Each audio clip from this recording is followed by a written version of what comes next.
అందరికీ నమస్కారం. నేను Swaroopa Potlapalli. Welcome to I dream. చిన్న పెద్ద తేడా లేకుండా ఇప్పుడు అందరిలో అనేక రకాలైన గ్యాస్ట్రిక్ సమస్యలు వస్తున్నాయి. డాలాస్‌లో గ్యాస్ట్రో ఎంటరాలజిస్ట్‌గా పనిచేస్తున్న శ్రీపతి కేతు గారు నాతో పాటు ఉన్నారు. ఆయనతో మాట్లాడి అసలు ఈ ప్రాబ్లమ్స్ ఎందుకు వస్తూ ఉంటాయి? వాటికి సొల్యూషన్ ఎలా ఉంటుంది? ట్రీట్మెంట్ ఎలా తీసుకోవాలి? ఇలా అనేక విషయాలు డాక్టర్ గారిని అడిగి తెలుసుకుందాం. సార్ నమస్తే. నమస్తే అండి. గ్యాస్ట్రో ఎంటరాలజీలో మీకు ఎన్నో రికార్డ్స్ ఉన్నాయి సార్. అసలు ఈ ఈ గ్యాస్ట్రిక్ ప్రాబ్లమ్ అనే దానికి సింప్టమ్స్ ఎలా ఉంటాయి? గ్యాస్ట్రిక్ ప్రాబ్లమ్ అంటే మనము ఫస్ట్ చాలామంది నాకు గ్యాస్ట్రిక్ ప్రాబ్లమ్ ఉందంటారు. అది ఏం సిమ్టమ్ అనేది ఫస్ట్ తెలుసుకోవాలి. నేను ఎప్పుడైనా పేషెంట్‌ని చూసినప్పుడు అంటే వాళ్ళకి అసిడిటీ ప్రాబ్లమా? లేకపోతే డైజెషన్ సరిగ్గా కాదా? లేకపోతే పెయిన్ వస్తుందా? లేకపోతే ఏమైనా హార్ట్ బర్న్ వస్తుందా? ఇవి మనం చెక్ చేయాలన్నమాట. గ్యాస్ట్రిక్ ప్రాబ్లమ్ అంటే ఏం చెప్తున్నారంటే తిన్న తర్వాత ఏదో అయితా ఉందన్నట్టుగా.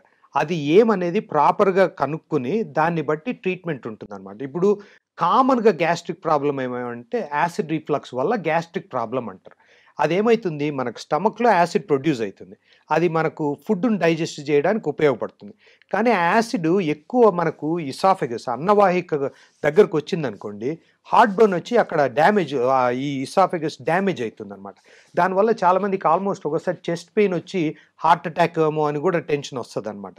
యాసిడ్ రిఫ్లక్స్ వల్ల కూడా అట్లా చెస్ట్ పెయిన్ రావచ్చు, హార్ట్ బర్న్, తర్వాత మింగడానికి ప్రాబ్లమ్ కావచ్చు, ఇవన్నీ ఉంటాయి. ఫస్ట్ అది యాసిడ్ రిఫ్లక్స్ అనేది కనుక్కోవాలి. యాసిడ్ రిఫ్లక్స్ అయితే ఎట్లాంటి ఫుడ్ తీసుకోవాలో అది రికమెండ్ చేస్తాం. ఒక్కోసారి ఎండాస్కోపీ అని ఒకటి చేసి ఏమైనా డ్యామేజ్ ఉందా ఇదంతా చూస్తాం. అదొకటి.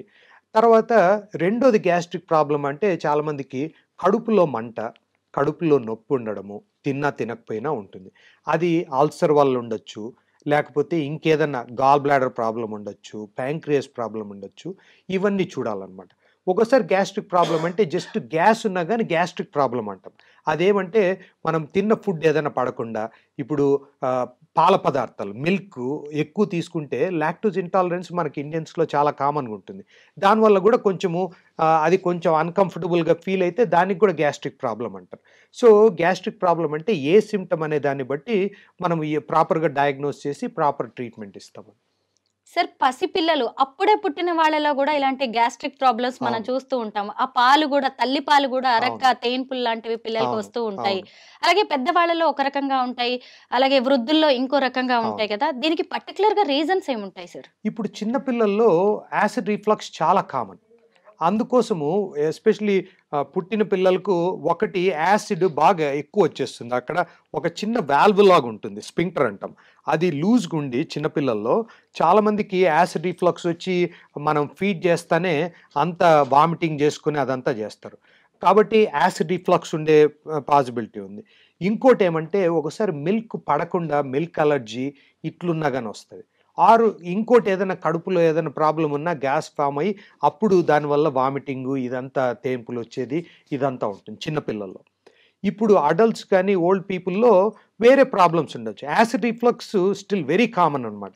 ఎందుకంటే మనము ఎస్పెషల్లీ ఈ ఒబెసిటీ ఊబకాయం పెరిగే హ్మ్. కొద్దీ మనకు యాసిడ్ ప్రాబ్లమ్స్ ఎక్కువైతున్నాయన్నమాట. కాబట్టి ఏ ఏజ్ అనేది లేకుండా అందుకే నేను ఈ చాలా యంగ్ పీపుల్‌ని చూస్తుంటాను. చాలా ఓల్డ్ పీపుల్ అందరికీ యాసిడ్ రిఫ్లక్స్ ఉంటుంది.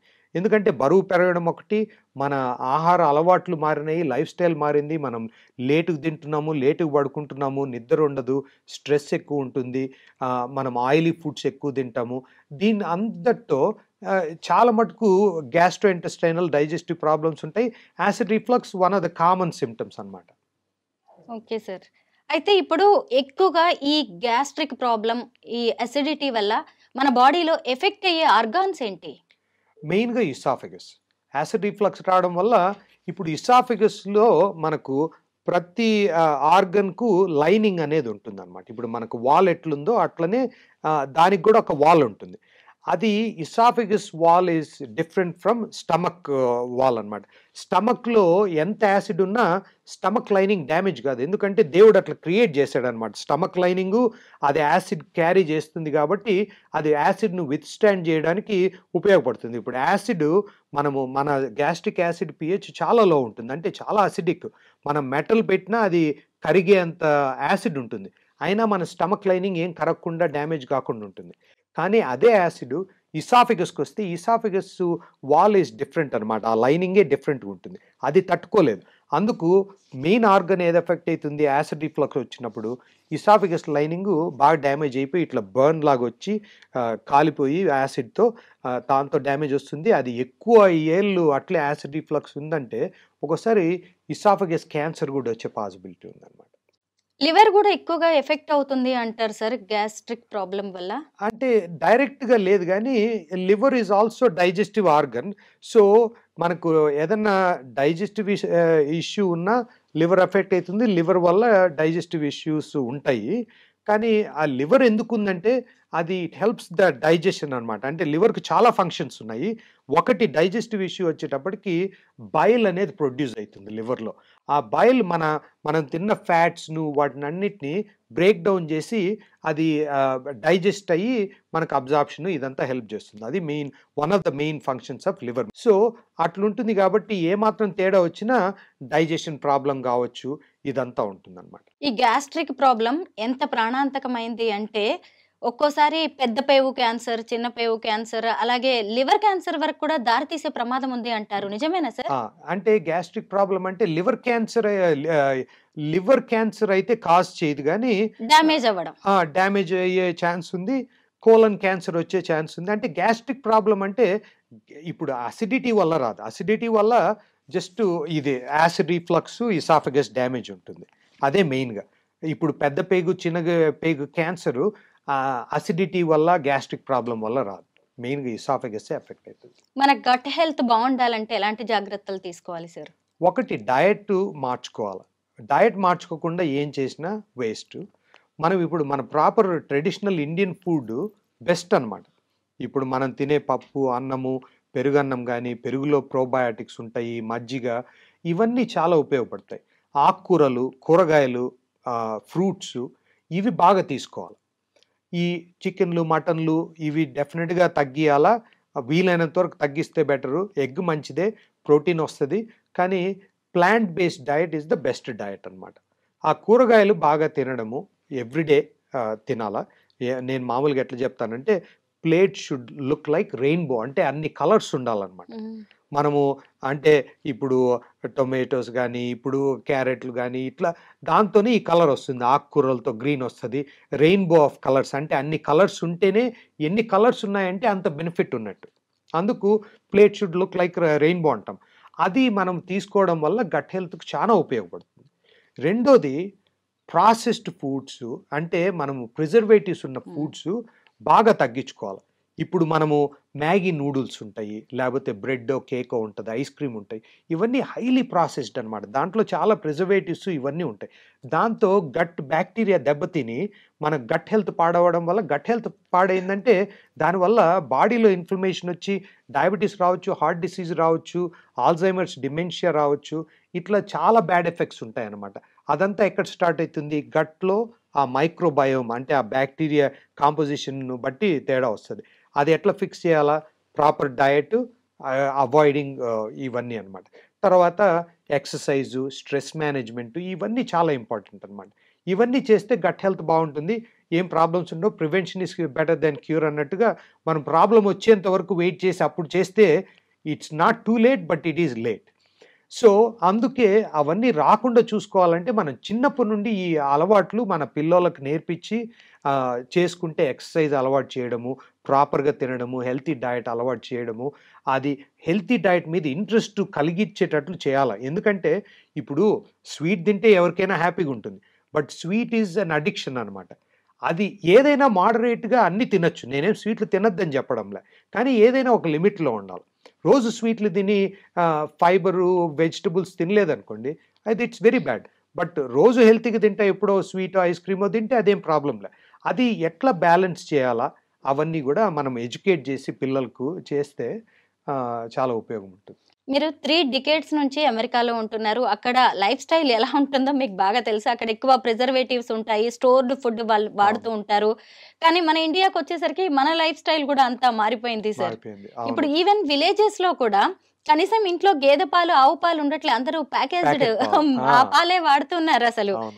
అయితే ఇక మీదటైనా ఇలాంటి ప్రాబ్లమ్స్ వస్తున్నాయి. ఇంకా వీటిని తీసేయాలి మనం కొత్తవి అని కూడా ఇప్పుడు ఈ జనరేషన్ కి మీరు ఏం చెప్తారు?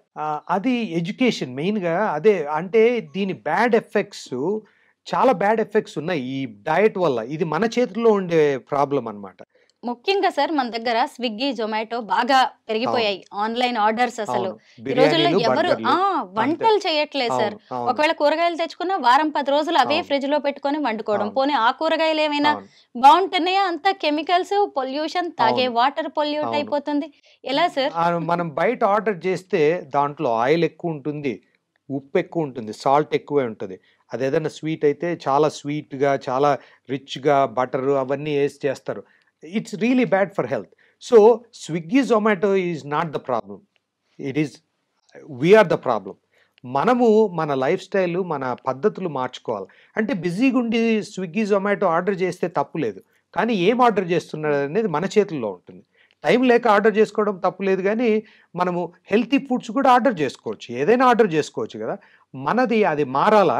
అదే ఎడ్యుకేషన్. దానికే నేను ఇప్పుడు ఒక యూట్యూబ్ ఛానెల్ గూడా స్టార్ట్ చేశాననమాట. ఎందుకంటే చాలా మిస్‌ఇన్ఫర్మేషన్ ఆన్‌లైన్ ఉంది గాబట్టి, కొంచెం క్రెడిబుల్ సైన్స్ బేస్డ్ ఇన్ఫర్మేషన్ ఇస్తామని యూట్యూబ్ ఛానెల్ గూడా స్టార్ట్ చేసి to educate people about bad effects of bad eating hmm. And benefits of good eating. ఇప్పుడు మన బ్రెయిన్ ఎట్లంటే మనం ఎట్లా ట్రైన్ చేస్తామో అదే అడుగుతదనమాట. ఇప్పుడు స్వీట్‌కి అడిక్షన్ ఉందంటే బ్రెయిన్ నెక్స్ట్ డే గూడా స్వీటే అడుగుతుంది. మామూలుగా స్టడీస్ గూడా ఏమంటారంటే sweet addiction is as bad as cocaine addiction అంటారు. అంత బ్యాడ్ అనమాట. ఇప్పుడు కొకైన్ ఒక ఒకసారి అడిక్షన్ వచ్చిన తర్వాత ఒకరోజు తీసుకోకపోయినా ఎట్లా విత్‌డ్రావల్ వస్తుందో, స్వీట్ గూడా ఒకసారి బాడీకి అలవాటైతే బ్రెయిన్ అలవాటయిందనుకోండి, ఒక్కరోజు తీసుకోకపోయినా విత్‌డ్రావల్ వస్తుందనమాట. అది మనము స్లోగా ఆ హ్యాబిట్‌ని చేంజ్ చేసుకుంటే you will start enjoying even healthy foods can be enjoyable. కానీ అది గ్రాడ్యుయల్‌గా చేంజ్ చేయాలి. ఇప్పుడు స్వీట్ ఒక్కటే మనకు ఎంజాయ్‌మెంట్ ఉండదు. ఈవెన్ హెల్తీ ఫుడ్స్‌లో కూడా you can make it enjoyable. కొంచెము చేంజ్ చేస్తా వెరైటీ ఉంటే ఫ్రూట్స్ తినడము అదంతా కూడా healthy habits are also it can be addictive అన్నమాట. Healthy addiction. ఇప్పుడు ఫారిన్‌లో మీ దగ్గరకొచ్చే పేషెంట్స్ దగ్గర వాళ్ళు చెప్పే ఇష్యూస్ ఎలా ఉంటాయి సార్? మన ఇండియాలో ఎలా ఉంటాయి? డిఫరెన్స్ ఏంటి? సో అక్కడ నేను పేషెంట్స్‌కి, డాలస్ ఇక్కడ పేషెంట్స్‌కి. ఆ! సో, ఇక్కడ అంటే అక్కడ పేషెంట్స్ మనం చెప్పిన మాట యూజువల్‌గా ఫాలో అయితారు. అంటే ఈ డయట్ చేంజ్ చేయాలన్నా, మందులు తీసుకోమన్నా.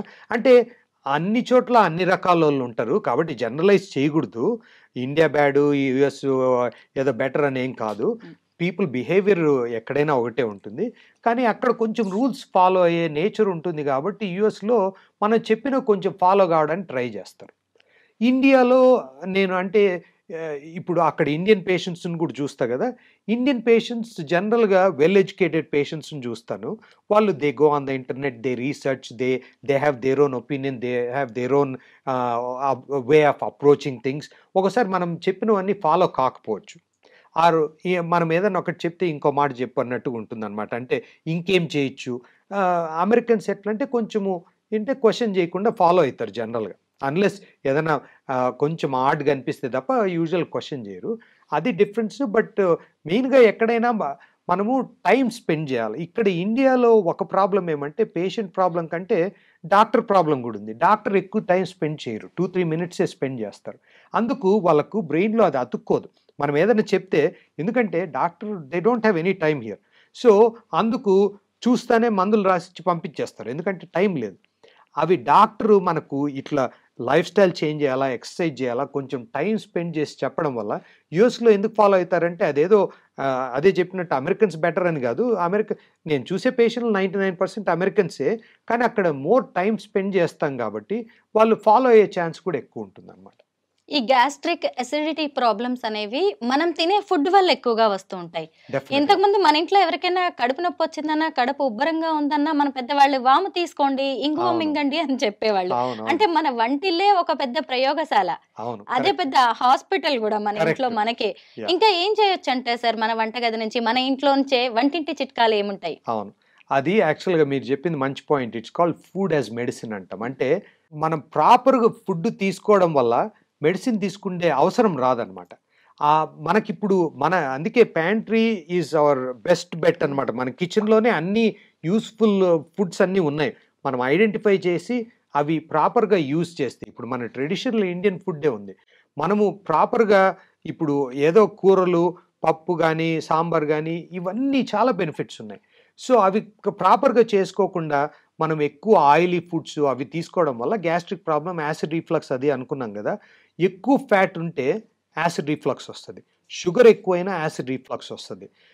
ఇప్పుడు చాక్లెట్ కానీ స్వీట్స్ ఎక్కువ తిన్నా వస్తుంది, లేకపోతే ఒబీస్గా ఊబకాయం ఉన్నా కానీ యాసిడ్ రిఫ్లక్స్ వస్తుంది.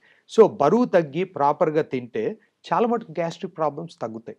ఫైనల్గా ఒక్క క్వశ్చన్ సార్, కొన్ని ట్రీట్మెంట్స్ కావచ్చు, లేదు అంటే కొన్నిటికి సంబంధించి స్టెరాయిడ్స్ ఇచ్చినప్పుడు, పెయిన్ కిల్లర్స్ ఇచ్చినప్పుడు వాటి వల్ల కూడా ఈ గ్యాస్ట్రిక్ ప్రాబ్లం వస్తూ ఉంటది. డాక్టర్స్ కి ఇది తెలుసు, అయినా కానీ ఎందుకు అవి వాడుతూ ఉంటారు, పేషెంట్స్ కి ప్రిస్క్రైబ్ చేస్తుంటారు? ఎందుకంటే అది పేషెంట్ ఫాల్ట్, డాక్టర్ ఫాల్ట్. ఎందుకంటే పేషెంట్ ఏదైనా కొంచెం దగ్గొచ్చి కొంచెం ఫీవర్ వస్తే డాక్టర్ దగ్గరికి పోతే డాక్టర్ అది వైరస్ ఉండొచ్చు, దానికి యాంటీబయాటిక్ అవసరం లేకపోయినా డాక్టర్ ఏం పర్లేదులే ఓ 2 రోజుల్లో తగ్గిపోతుందని పంపిస్తే patient will not be satisfied.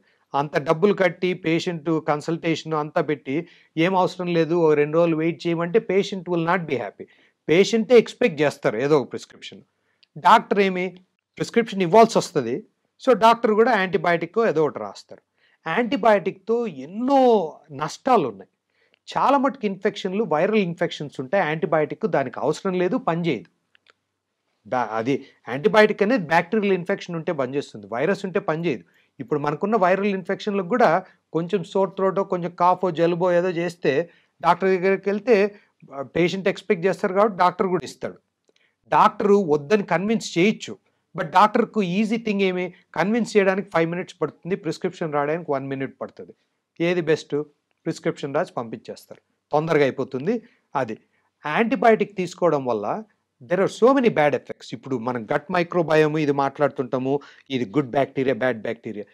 It not only kills the bad bacteria, good బ్యాక్టీరియాని కూడా కిల్ చేస్తుంది. ఒక కోర్స్ 10 days యాంటీబయాటిక్ వేసుకుంటే 1 year వరకు తేడా ఉంటుంది అనమాట గట్ మైక్రోబయోమ్. సో అదొకటి.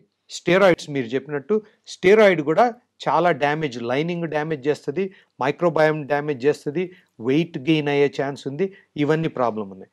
తర్వాత pain medication, non steroidal anti inflammatory అంటాం, ఇప్పుడు బ్రూఫెన్ ఇట్లా ఉన్నాయి కదా, దాంతో కూడా గట్ లైనింగ్ డ్యామేజ్ అయ్యి అల్సర్స్ రావచ్చు, ఇది మైక్రోబయోమ్ డ్యామేజ్ రావచ్చు, ఇవన్నీ. కాబట్టి మెడిసిన్ ఎంత వీలైనంత తక్కువ తీసుకుంటే అంత బెటర్. అవసరమైతే తప్ప ఊరికే ఏదో వచ్చిందని కొంచెం తలనొప్పి వస్తానే బ్రూఫెన్ తీసుకోవడము, లేకపోతే కొంచెం దగ్గితే ఒక యాంటీబయాటిక్ తీసుకోవడము మంచిదిగా. Prevention is better than cure. Definite గా. థ్యాంక్ యూ సార్, ఎన్నో వాల్యుబుల్ విషయాలు మాకు చెప్పినందుకు. Thank you so much. No problem.